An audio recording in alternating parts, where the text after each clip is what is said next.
Assalamualaikum warahmatullahi wabarakatuh. Waalaikumsalam warahmatullahi wabarakatuh. Bismillah, alhamdulillah, wassalatu wassalamu ala rasulillah. Pemirsa, alhamdulillah kita bisa hadir kembali masih bersama Bapak Yai Ashad Dibaji dan Ustadz Ahmad Muhajir, melanjutkan podcast yang kemarin, yaitu ini adalah podcast yang kedua. Ini kemarin di podcast pertama ini banyak yang memberikan komentar, alhamdulillah, dan cukup positif ya. Ini satu dari Gus Haibani ini, alhamdulillah sangat bermanfaat ini katanya, matur nuwun Gus ya. Kemudian ada dari Ketua Ansor Ngeranji Mas Fatih, jos katanya ini, terima kasih Mas Fatih. Kemudian ada Arza Official Mas Taufik, ini hostnya keren katanya. Ini bukan saya ya, ini Mas Hajir mungkin yang dimaksud. Terus ada Milky Way, ini mungkin kasih masukan nama acara, mungkin ini Jipot ya. Terima kasih semuanya yang sudah memberikan dukungan kepada kami ya. Untuk acara podcast ini sesuai dengan masukan dari Pak Yai Ashad, kita kasih nama podcast Aula Karakter Pak Yai. Aula Karakter. Podcast Aula Karakter. Ya, langsung saja kita akan lanjutkan pembahasan yang kemarin, yaitu dari kitab Idhatun Nasyi'in. Yang kemarin Mas Muhajir ini punya pertanyaan yang belum tersampaikan, ini masih ingat atau tidak saya tidak tahu. Ya, silakan Pak Ya, bisa dilanjutkan. Bismillahirrahmanirrahim. Assalamualaikum warahmatullahi wabarakatuh. Waalaikumsalam warahmatullahi wabarakatuh. Alhamdulillahi rabbil alamin, wa bihi nasta'in ala umurid dunya waddin. Wassalatu wassalamu ala sayyidil mursalin wa ala alihi wa sahbihi ajma'in. Qala al-musannifu rahimahullahu ta'ala wa nafa'ana bihi bi'ulumihi fid dharaini amin. Bismillahirrahmanirrahim.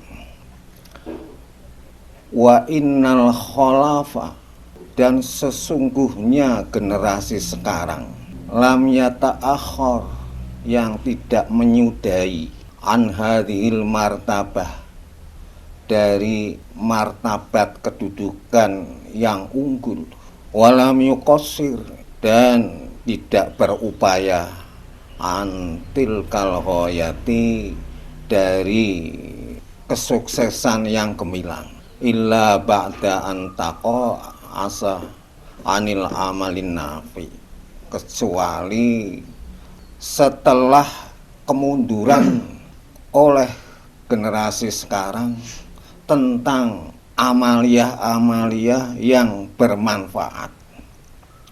Wa ahjamanil akhdhi bisattatil hazmi, dan meninggalkan untuk mengambil dari beberapa sesuatu yang kokoh. Para hadirin wal hadirat, pemirsa yang kami hormati, kami menyatakan generasi sekarang. Sebelumnya ada lafal inna salafas soleh. Sebelum kita mulai, sudah kita utarakan pengkajian yang ada kata-kata salafus soleh yang telah memperoleh gilang gemilang dalam kemajuan. Nah, niku istilah salaf dan kholaf niku wonten perbedaan pemikiran, atau tentu kan generasi kholaf yang jenengan tadi baca itu kan istilahnya generasi sekarang. Yeah. Tentu itu pun kita mengacu pada generasi salaf. Yeah. Nah, artinya apakah ada semacam, kan tentu merujuk. Yeah. Nah, ada rujukan, kita mengambil yang baiknya dari salaf. Yeah. Atau gimana lah, itu ada penjelasan nggak istilahnya antara ya lafal dulu, dari segi lafal kholaf dan salaf. Para pemirsa, terima kasih. Ada pertanyaan yang menukik bahwa salaf soleh, generasi dahulu yang soleh, kalau kajiannya menguraikan tentang kitab-kitab yang muktamad itu pada era Bani Umayyah sampai selesai. Kemudian berikutnya, generasi berikutnya Bani Abbasiyah, itu sudah dikatakan kholaf. Kalau acuannya dari kitab-kitab yang muktamad, entah itu kitab tafsir, kitab hadis, kitab fikih, itu keterangannya adalah bahwa salafus saleh adalah generasi Bani Umayyah. Kemudian kalau yang kholaf itu mulai Bani Bani Abbasiyah. Bani Abbasiyah. Abbasiyah. Ada acuan tahun atau Iya. ada? Ya ada, cuman terlalu panjang ntar Ya. pembahasannya. Oh, nggih. Nah, kalau kholaf yang dalam kitab ini beda dengan kajian yang terkait dengan kitab-kitab muktamad. Beda. Kalau sekarang innal kholaf itu maksudnya generasi setelah kehancuran Baghdad, kehancuran Abbasiyah. Itu dalam kitab ini yang dimaksud kholaf adalah setelah kehancuran Bani Abbasiyah. Ini kholaf. Maka dikatakan bahwa sekarang umat Islam kok mengalami kemunduran, mengalami keberadaan yang terpecah-pecah, terus keberadaan yang puing-puingnya itu sudah tidak menyatu. Itu kemunduran yang fatal. Ternyata bahwa rakyat yang puing-puingnya sudah berantakan, yang senangnya berdialog tapi merongrong kekuatan negara, itu kemunduran yang sebentar saja fatal. Kalau senang untuk merongrong kekuatan negara, itu tunggu saja kefatalan, kerusakan negara. Maka kita sebagai warga negara Indonesia harus antisipasi jangan sampai ada gosip-gosip yang merongrong kekuatan negara. Di dalam Al-Quran tertera wala tanaza'u, jangan berhujjah, jangan mengeluarkan statement-statement yang merusak negara, menjadikan keguncangan negara. Wala tanaza'u. Kalau sampai terjadi demikian, fatafshalu, maka negara berikut rakyatnya akan mengalami gentar menghadapi negara-negara yang lain dan diremehkan oleh negara-negara lain. Dianggap bangsa kita itu tidak mampu, bangsa kita itu hina karena itu terjadi bentrokan, terjadi permusuhan, itu menjadikan rakyat kita untuk menghadapi negara lain menjadi gentar. Watadhabari hukum, dan bisa melenyapkan kekuatan negara kita sendiri. Para hadirin wal hadirat yang kami hormati, ini harus kita petik dari ayat Al-Quran, wala tanaza'u fatafshalu wa tadhhaba rihukum. Para hadirin wal hadirat yang kami hormati, ada keterangan qiwamud dunya bi arba'ah, stabilitas duniawi harus ditunjang dengan 4 pilar. 1, bi ilmil ulama, dengan ilmunya cendekiawan. Kata-kata bi ilmil ulama itu termasuk pengamalan yang sudah diperoleh dari ilmu. Harus ada bukti-bukti dia mempunyai ilmu, bisa menjalankan ilmunya, melaksanakan mengamalkan ilmunya. Jangan sekedar mengantongi ilmu, tidak punya amal. Nah, kalau gitu akan kosong, hanya di sakunya aja, ilmu diletak di saku, tapi tidak ada Pengamalan. Dengan kata-kata bi'ilmil ulama itu dalam rangka pelajar, dalam rangka mahasiswa yang notabene dia diberi keleluasaan untuk belajar ke luar negeri, beasiswa ke luar negeri. Coba kita camkan, kalau mereka di luar negeri sudah mendapatkan ilmu, mana bukti ilmu yang ditancapkan di negara kita? Mayoritas mereka itu bekerja di luar negeri. Berarti tidak memajukan negara.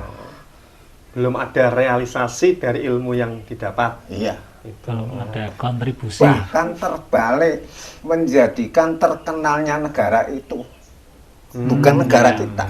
Oh, itu laras. Negara menyediakan dana untuk belajar ke luar negeri. Ternyata setelah pandai, setelah menjadi cendekiawan, dia bekerja di luar negeri. Bukan ilmunya ditancapkan di negara kita. Itu akan terbalik. Kita tetap bodoh, luar negeri menjadikan angin kemajuan. Karena yang belajar di luar negeri tidak membuahkan hasil untuk negaranya. Dan itu terkait kontribusi kata-kata bi'ilmil ulama niku, apa harus seorang katakanlah kiai atau semua atau seseorang yang punya kontribusi memberikan ilmunya, baik ilmu umum ataupun agama ini, apa mengarah khusus pada ilmu agama yang coba kita lihat urutan lafal. Qiwamud dunia, stabilitas duniawi, urusan duniawi. Berarti ulama itu fokus dalam kecendekiawan umum. Karena siakul kalame qiwamud dunia. Entah itu ilmu kedokteran, ilmu kimia, bisa semua. Mencakup segala ilmu, umum. Lafalnya qiwamud dunya. Kan banyak orang yang sudah belajar ke luar negeri, ternyata ahli nuklir. Sekarang nuklirnya itu menjadikan kemajuan negara luar, bukan di Indonesia. Itu termasuk rancangan-rancangan yang notabene tidak sesuai dengan harapan. Kita mencerdaskan rakyat untuk bangsa kita, bukan untuk negara lain.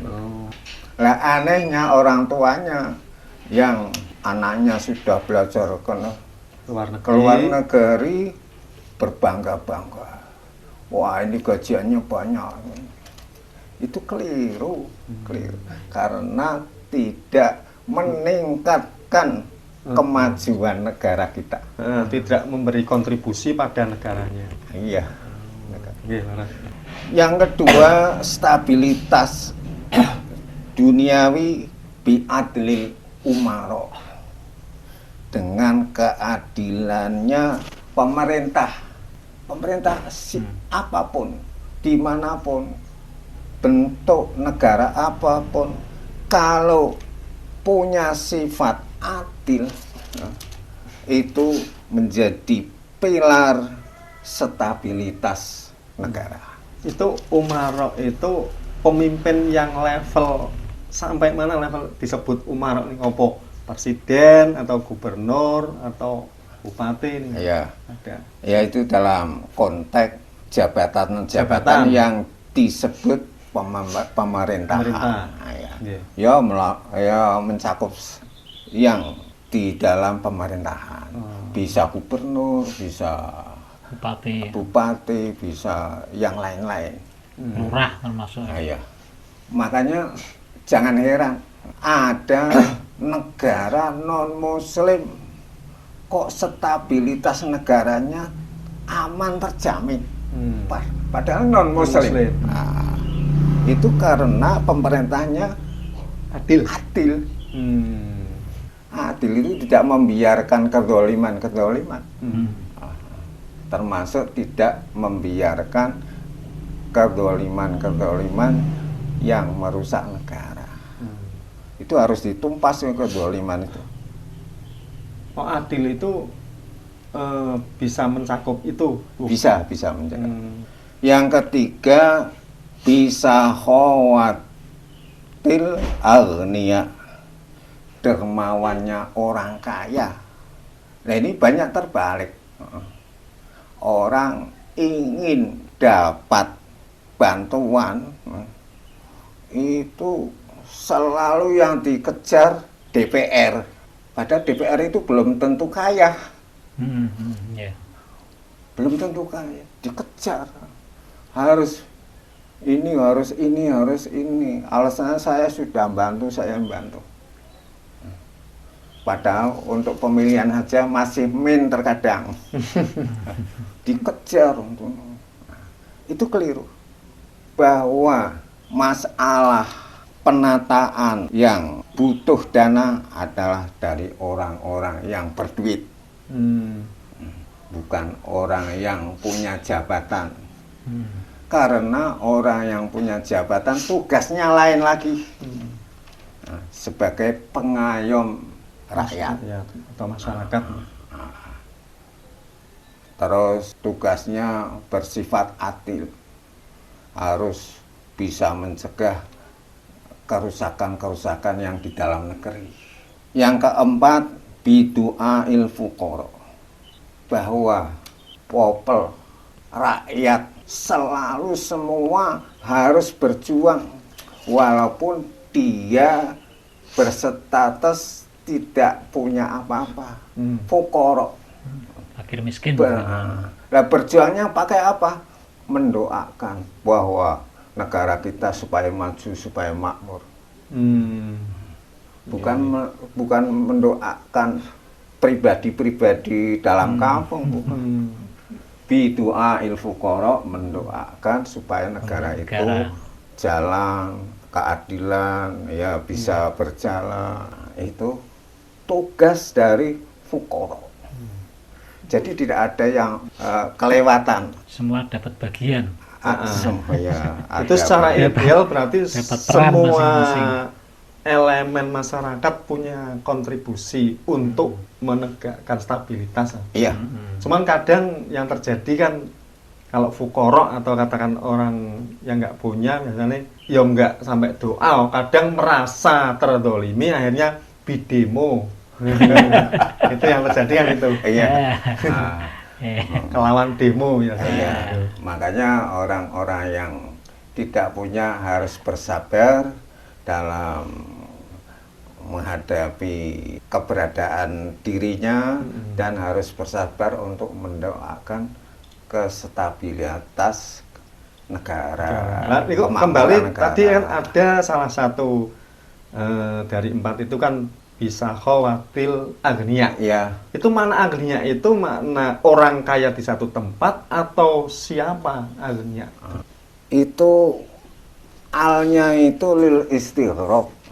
Jadi di mana saja yang berduit itu untuk Di dalam suatu negara itu suatu berarti ya. negara itu untuk diambil, dimasukkan dalam pendapatan uang negara. Jadi donatur berarti. Sebagai donatur. Donatur. Oh, punya kontribusi mensejahterakan bilmal. Bilmal. Nah, batasan-batasan sahok itu seberapa?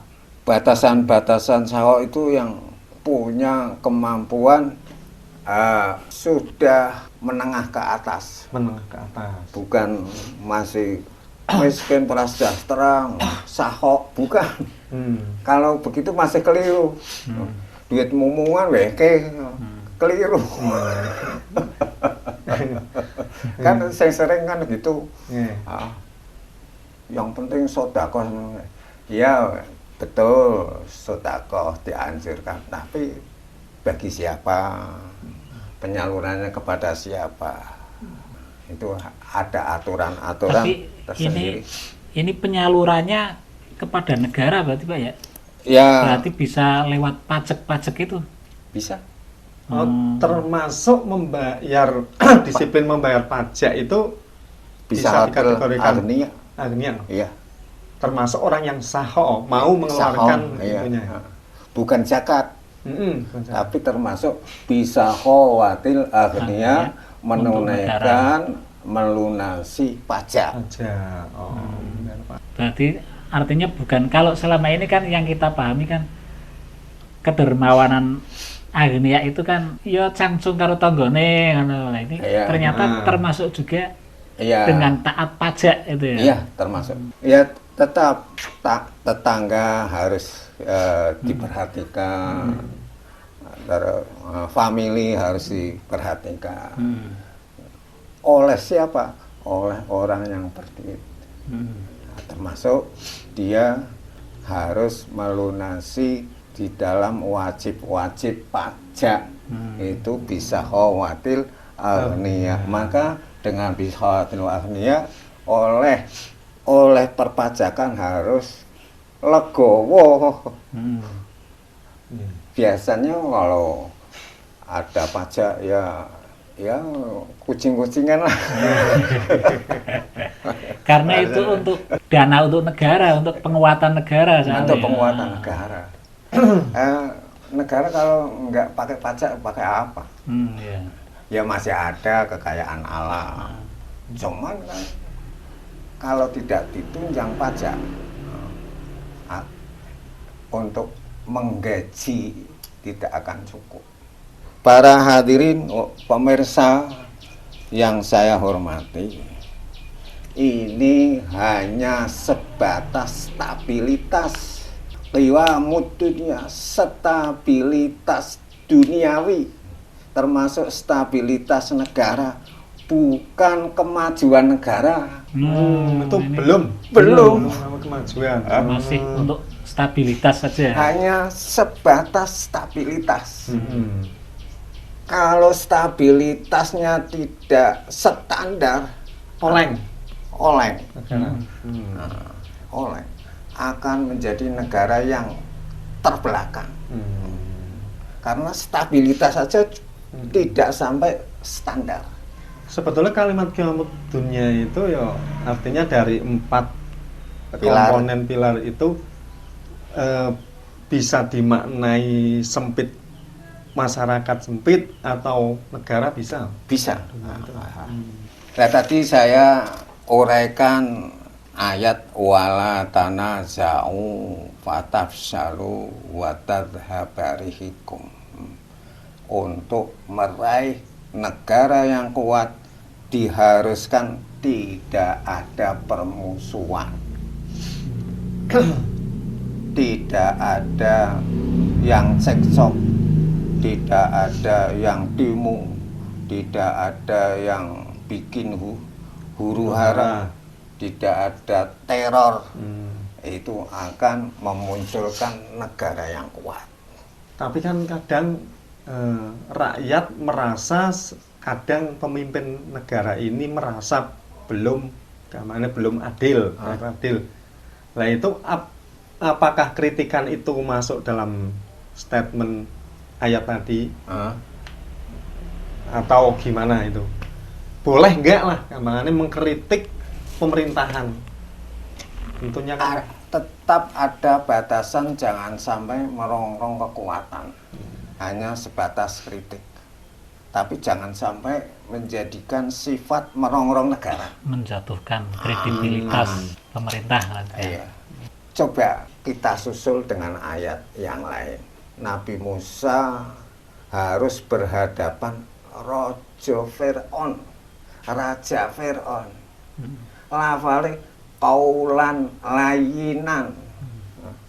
Dengan argumentasi yang lunak, yang ramah, padahal yang dihadapi Raja Fir'aun yang ganas. Keras. Sekarang kita rakyat terbalik, rakyatnya yang ganas, anarkis kan terbalik. Iya.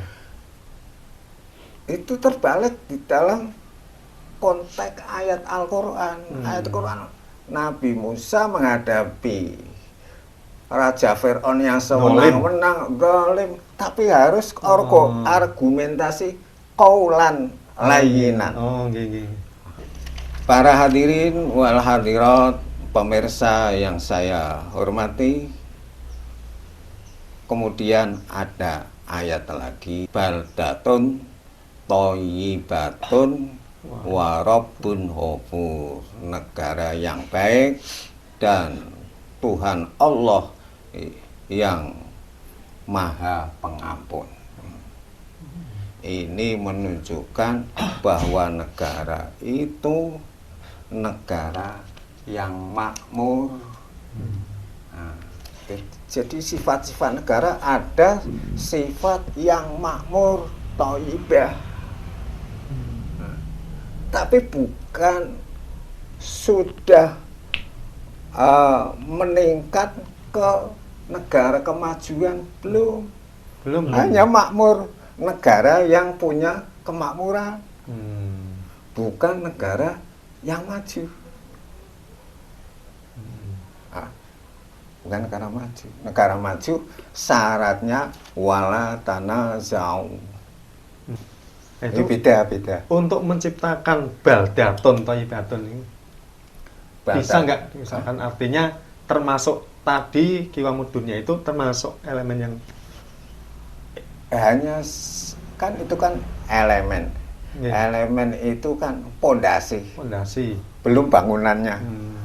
Belum peningkatan. Peningkatannya. Berarti hanya masih upaya untuk kemakmuran. Belum sampai kepada negara maju.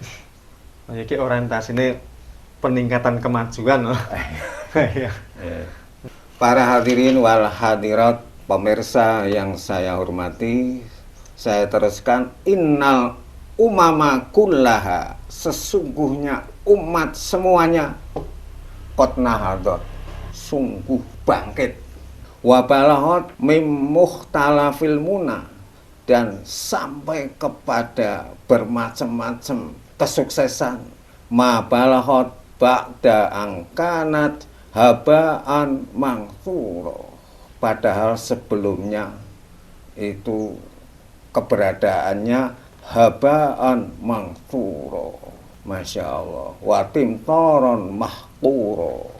Saya bacakan dari arti tersebut. Padahal itu sebelumnya merupakan bangsa yang hina dan nista, berserakan bagaikan debu yang berhamburan, bagaikan gombal yang tiada berarti.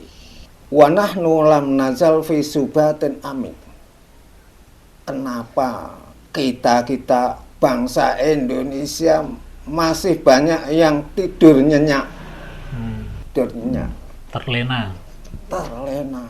Wa makanin min taqaisin sahih, yang selalu berorientasi tentang tidak mau untuk maju, malah merongrong negara, malah menjadi pencuri negara.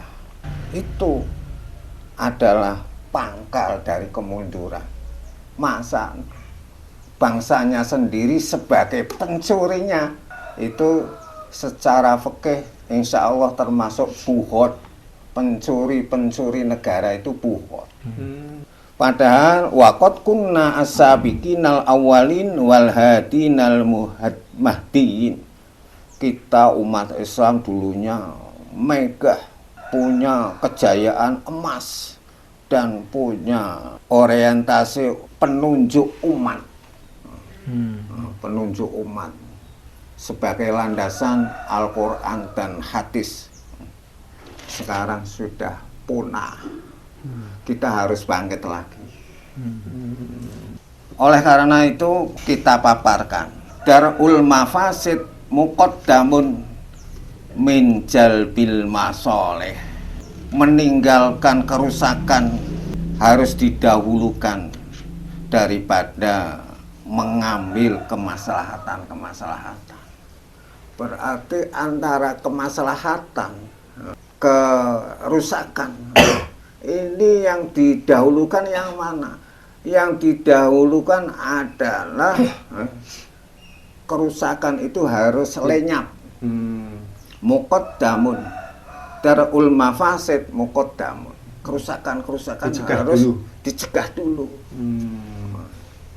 Coba maaf, masoleh banyak, kerusakan banyak, akan maju di mana? Makanya dalam aturan al-haqqu bila nidham yaghlibul batil bin nidham. Aturan-aturan yang benar, aturan-aturan yang benar tidak teratur akan dikalahkan aturan-aturan yang batil tapi teratur. Itu biasanya kan seseorang itu meskipun mengetahui tadi itu darul mafasid itu kadang-kadang biasanya pemikirannya yang penting saya maslahat. Ya. Kan gitu. Tidak menghiraukan entah itu mafasid menjadi rusak atau negara negara yang penting pokoknya berarti nasionalisme ini kurang berarti. Itu berarti nasionalisme. Iya. Biasanya itu berarti termasuk kalau yang mendahulukan masoleh lebih mendahulukan individu atau golongan. Iya. PPKN-nya orang masuk. Contoh al-haqqu bila nidham yaghlibul batil bin nidham. Gebrakan G30S kan itu teratur sampai bisa membunuh jenderal-jenderal, tokoh-tokoh. Ini contoh al-haqqu bila nidham yaghlibul batil bin nidham. Para hadirin wal hadirat, fa ahyu ya ra'akumullah hadzal majdad dathir wa aqbalu dzalika syaraf asir wa anshiru makana min izzikum makburo wa la taj'aluhu syai'an mahjuro fa inni ara illam tastaiqidu kafanan mansyuro wa qabran mahquro wa hunalika nat'u suburo fala najidu nasiro wala nulqi dhahiro. Ringkasnya begini, kalau si rakyat atau pejabat membiarkan kerusakan, maka kehancuran akan datang. Siap-siap saja kafan mayit dibentangkan. Kalau yang menjadi rintangan-rintangan, kerusakan dibiarkan, bentangkan aja, kafan mayit dibentangkan. Siapan saja. Itu kiasannya berarti. Iya, ini ringkasannya gitu. Fanhadu nahdatan tamhidun lahar rasiyat wa taskunu indahal jamihat qabla an taqra'anal qari'at wa tahsukhana as-sokhot fanal masul mamat falanaju illa wailat. Nah, kerusakan terjadi hanya gembor-gembor kerusakan tidak ada yang bikin solusi. Karena sudah bobrok, solusinya gimana tidak ketemu. Itu kalau sudah parah, saking bobroknya tidak ketemu. Dari mana dimulai untuk solusi di mana? Nah ini Indonesia itu sudah seperti itu belum Pak? Menurut tinjauan jenengan itu Indonesia sudah mengalami itu atau belum? Karena kan ya kalau kita lihat kan banyak di sana sini polisinya kayak gimana, banyak berita-berita nggak benar, terus DPR-nya banyak berita nggak benar, terus dari mananya hakimnya ini sudah seperti itu apa belum berarti ini? Yang jelas rupiahnya merosot. Masa $1 sekian ribu rupiah, berarti sangat merosot. 16 ribuan. Itu menunjukkan bahwa Indonesia negara yang punya kaya alamnya kaya, tapi miskin sampai hutannya termasuk rentetan yang banyak hutang. Dari beberapa negara termasuk banyak hutang. Mendapat ranking. Itu menunjukkan banyak. Terus orientasi kembali ke tadi maksud dan tujuan kemajuan itu kemajuan yang mana itu Pak ya? Yang dimaksud yang kemajuan negara yang sudah maju itu yang seperti apa maksudnya? Seperti apa? Apa pemerintahnya adil, kemudian rakyat makmur, tidak ada demo, tidak ada kritik, tidak ada busung lapar. Ini presiden kita menggalakkan tentang makan gratis, bergizi atau persediaan makan. Oh ya. Supaya negara kita tidak mengimpor dari luar. Itu termasuk gagasan-gagasan untuk swasembada pangan, untuk pertahanan negara. Bukan selevel negara maju, bukan hanya pertahanan negara. Untuk pangan. Jadi untuk sampai maju itu jenjangnya masih banyak, masih jauh. Lalu ada nggak kriteria dikatakan sudah maju, negara sudah maju itu? Saya sendiri belum ada orientasi pemikiran. Itu yang dikatakan negara maju itu negara yang sudah bagaimana, ada atau tidak? Dikatakan maju itu negara yang dianggap power. Power itu ditunjang dari kekuatan dari angkatan udara. Militer berarti. Militer yang angkatan udara. Kalau kita masih orientasinya angkatan darat, lebih-lebih hanya polisi.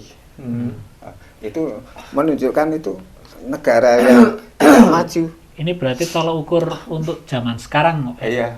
Terus yang lain keilmuan sampai teknologinya sampai ke ruang angkasa. Itu juga termasuk negara maju. Kriteria negara maju. Ada lagi nggak kayak semacam opok ekonominya sudah stabil atau gimana? Iya. Termasuk atau tidak? Kalau ekonomi stabil itu negara kemakmuran. Hanya makmur. Tapi kalau diserang oleh negara maju sudah habis itu. Habis riwayat. Hanya makmur aja. Tapi mungkin juga negara yang sudah maju tapi tetap masih punya hutang, atau negara maju itu pasti tidak punya hutang? Ya ada kemungkinan punya hutang.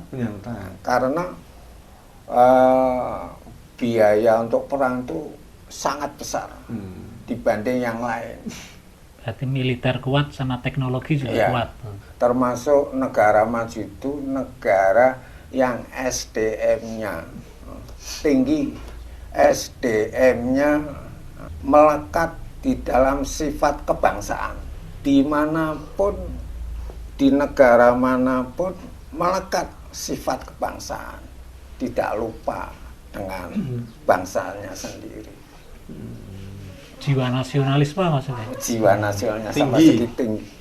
Para hadirin wal hadirat yang saya muliakan, ini orientasinya duniawi, padahal duniawi itu masih rawan, walaupun negaranya sudah maju masih rawan. Rawannya ini diupamakan bahwa duniawi itu bagaikan ular. Ular itu segi bodinya tidak kaku, bisa lunak, lunak, tapi bisa yang dikeluarkan oleh ular mematikan. Jadi negara maju kalau tidak peduli terhadap negara lain akan menjadi ular. Bisa yang dikeluarkan mematikan, bisa negara itu menjadi mati. Itu makalah duniawi. Jadi duniawi makalahnya bagaikan ular yang tubuhnya lunak, tapi beracun. Bisanya bisa mematikan. Kemudian juga ada istilah ad-dunya kontorotun. Bisa juga kan. Itu maknanya apa? Sebagai jembatan. Jembatan ya. Kalau yang sudah familiar saya dari kecil apa kan, ad-dunya mazra'atul akhirah. Iya. Nah, itu pengelolaan makna itu dunia kontorotun. Ya. Sebagai jembatan. Ya. Nah, itu kontorotun itu termasuk kalau duniawi itu perlu peralatan. Perlu peralatan. Asal jembatan. Kita nyoteng perlu alat nyoteng. Kita apa saja. Berarti jembatan bisa bermakna sarana untuk menuju. Ya, menuju sampai kita memperoleh yang tujuan diharapkan. Harapan itu alat kontoro. Kalau tidak punya alat, dimisalkan punya sendal tidak punya kaki. Punya sendal tapi tidak punya kaki. Kalau yang punya kerean tidak punya rokok.